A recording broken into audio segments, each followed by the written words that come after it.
It's week 10. It's time for another update.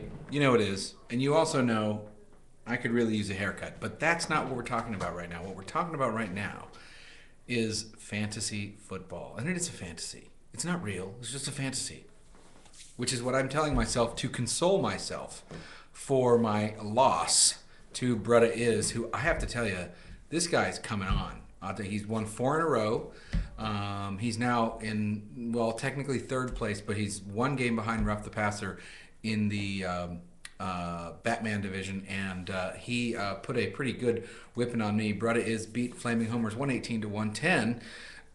Here's the stupid thing, all right? I never play matchups. I figure if your quarterback is the best quarterback, always put him in. But I just couldn't resist Favre against the Lions. And he did fine. He got 40 points. Normally, I would leave Brady in because I'm a Brady guy. I'm a pick your best quarterback and go with him guy. He got 53. Would have won the game. Didn't win the game. Needed Welker to get 20 on Sunday night. He only got 9, so I came up 8 points short. And Bretta Is wins and is making a strong move mid-season. So Bretta Is on the strength of just kind of consistent play and 23 from the Tennessee defense. It is worth pointing out that Correll Buckhalter of Denver did bring shame to his family with a negative .9 total. Also over on Flaming Homers, Julius Jones went down in the first quarter with an injury after getting 1 point. So thanks a lot, Julius. Appreciate the effort there, bud. Good work. So Flaming Homers dropped to 6-4, and Brutta Is climbs to 6-4. Smell This pulled out another win, the third win of the season for Smell This, which I think matches his total for the last 20 years put together. Peyton Manning with 52. Yeah, I watched that. That was painful. The whole thing was bad for me. Matt Forte was 16, 19 from the Cincinnati defense. Who'd have thunk it? Dan Carpenter, the kicker, gets 15, 126 total. Ruff the Passer loses his third in a row and wasn't particularly close. He started Nate Burleson, who got 0 for Seattle. I'm not sure if he got injured or not, but that wasn't very productive.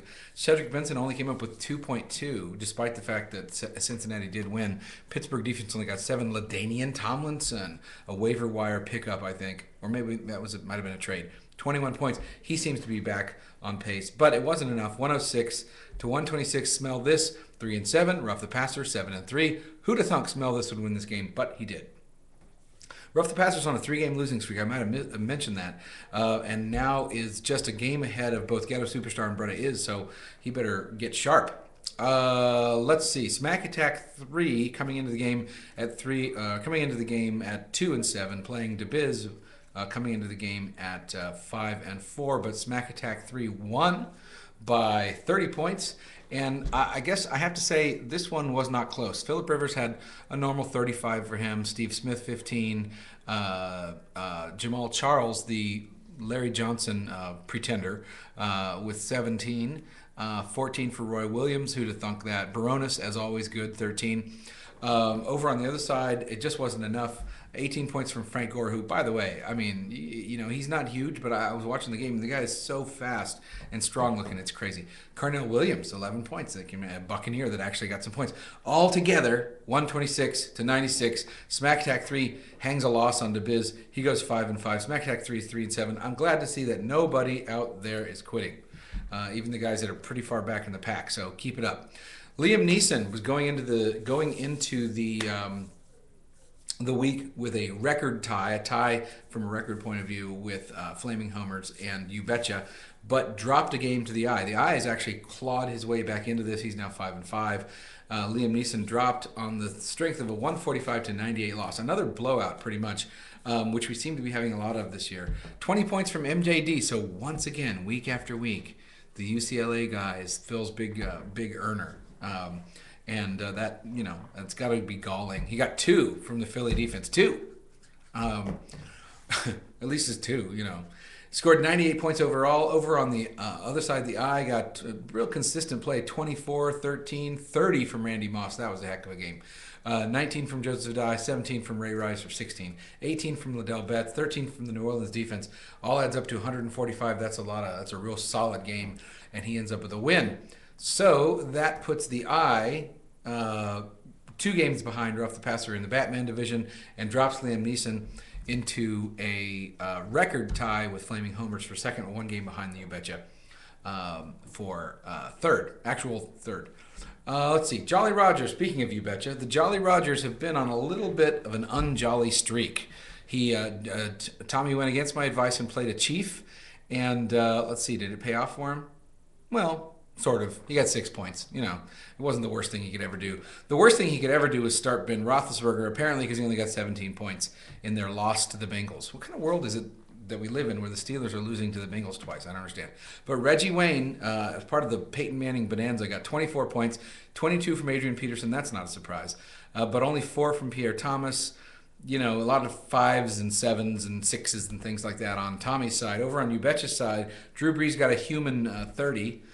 13 from Thomas Jones, 20 from Sidney Rice, 26 from Brandon Marshall, 10 from Ricky Williams, 10 from Gostkowski, all added up to 133. So real solid game. Put him at 7-3, and he is now 1 game ahead of Liam Neeson and Flaming Homers for first place in the Superman division.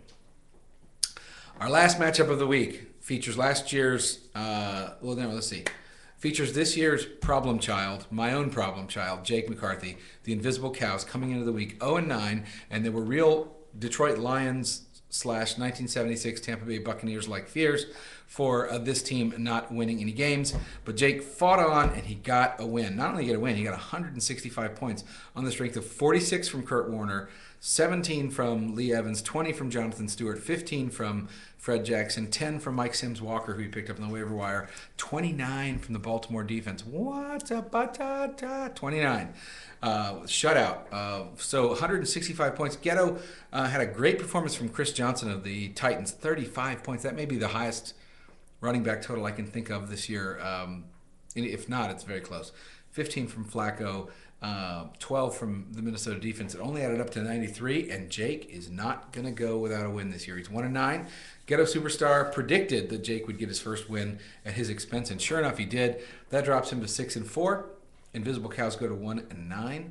And where are we now? Right now in Superman division, You Betcha's got a one game lead over Flaming Homers and Liam Neeson. DeBiz is right behind them, and the rest. Batman division, Rough the Passer's lost 3 in a row. Ghetto Superstar has lost 2 in a row, but still just 1 game behind. Bretta has won 4 in a row, and he's 6-4. The Eye is 5-5. The Jolly Rogers are 5-5. So everybody in that division, with the exception of Smack Attack, is within 2 games, and it's still anybody's competition. But if the season were to end today, You Betcha would be the number 1 seed, Rough the Passer number 2, Flaming Homers number 3, Ghetto Superstar number 4, Bretta is number 5, and Liam Neeson rounding out the playoff team. So there's still a lot to play for next week. We've got some interesting matchups, Flaming Homers and Liam Neeson. One's going to kind of be not eliminated. One's going to be severely harmed in their quest for the division championship. Smell this in the Invisible Cows. The rivalry continues. Jake v. Drew. Who will win? Or who will lose, I guess, is really the more appropriate question. Smack Attack 3 plays Bretta is. Will he continue his hot streak? Jolly Rogers and Rough the Passer. Jolly Rogers, if he's going to try to make a move to get back to the top of the division, this is the week to do it. DeBiz and You Betcha. DeBiz is has a chance to knock You Betcha a peg and climb right back into the race for the Superman division. And finally, the Eye playing Ghetto Superstar. The Eye is on a little bit of a streak. Ghetto Superstar is a little bit of a streak in the other direction. Who's going to win? We'll all see when the time comes. Survival, I think everybody was fine this week. Everyone's still alive except Jake. So keep going. Rock on. And, there is a Thursday night game, so be sure and be aware of that as you set your lineups. That's it. Bye.